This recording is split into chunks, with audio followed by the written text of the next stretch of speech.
Hey y'all, this is TCA Gaming, and today I wanted to talk about something that I found out through somebody I watch on Patreon, and then I saw it all over Instagram. Apparently it's been out for a little bit now.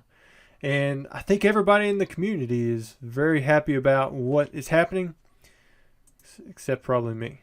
I'm hoping that my mind is changed, but what you're looking at here, actually I thought these were different language at first when I saw them. The Fuecoco Spirigari, Sprigatito, and then Quaxley. The only reason I know Quaxley is because it's a lot shorter, but also because Dan, he likes some Quaxley. But you look down here, there's obviously something else that's going on here that's a little different. What is this, Kotaku? Or is this K-Otaku, isn't it? Because isn't otaku like something in Japanese or anime? Because that's what the guy who used to work with me at the shop, his place is now the Otaku Hangout. And that's the only reason I know that too. But so you're looking right here, it says Pokemon cards get rid of those hideous yellow borders after 23 years. And now, I haven't heard anybody else say this, but I looking at this, I don't like that. I mean, that gray border, to me, it just kind of reminds me of World Championship cards. The cards that were non-holographic, they were printed in the World Championship decks, which I sold a lot of, but they were always super cheap because, they were not playable. They weren't the real versions of the card.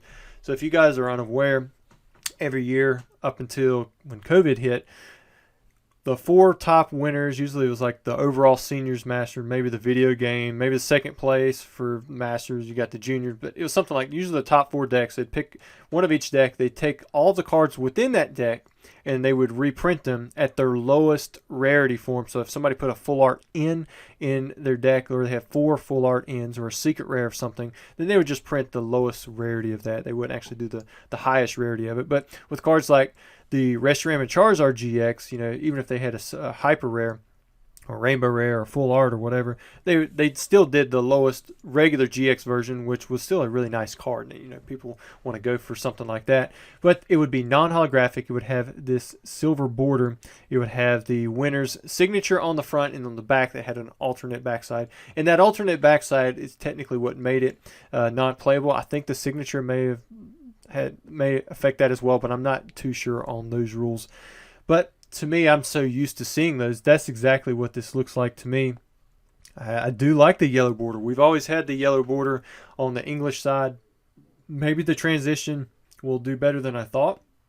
If anything, I would have preferred the backside to be changed, just so that we have Japanese stock and the condition itself is really nice, like Japanese cards. I mean, I send Japanese cards off to PSA, and I might get a 95% return rate of those being 10s, and then you send that same batch on the English side, you might get 10, 20, 40% return rate, or might not get any 10s at all.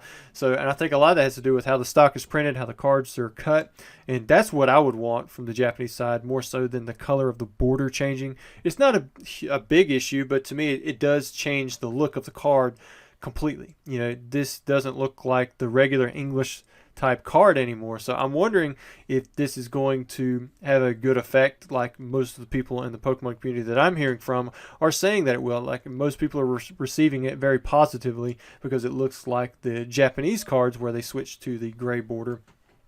And I think the trainer galleries is what a lot of people complained about the most, with the yellow to the gray border comparison. But again, I like the yellow border. Looking at something, this is a bad comparison. But I'm over here acting like I have you guys seeing what's in front of me. Like this Snorlax here, I mean, that's not really a yellow border. I mean, that's kind of like muddled up, but that's what they did in Heart Gold Soul Silver. And now I look back on this and I like it.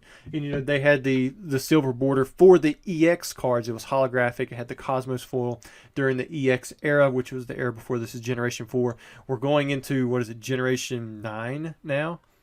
See, X and Y was 6.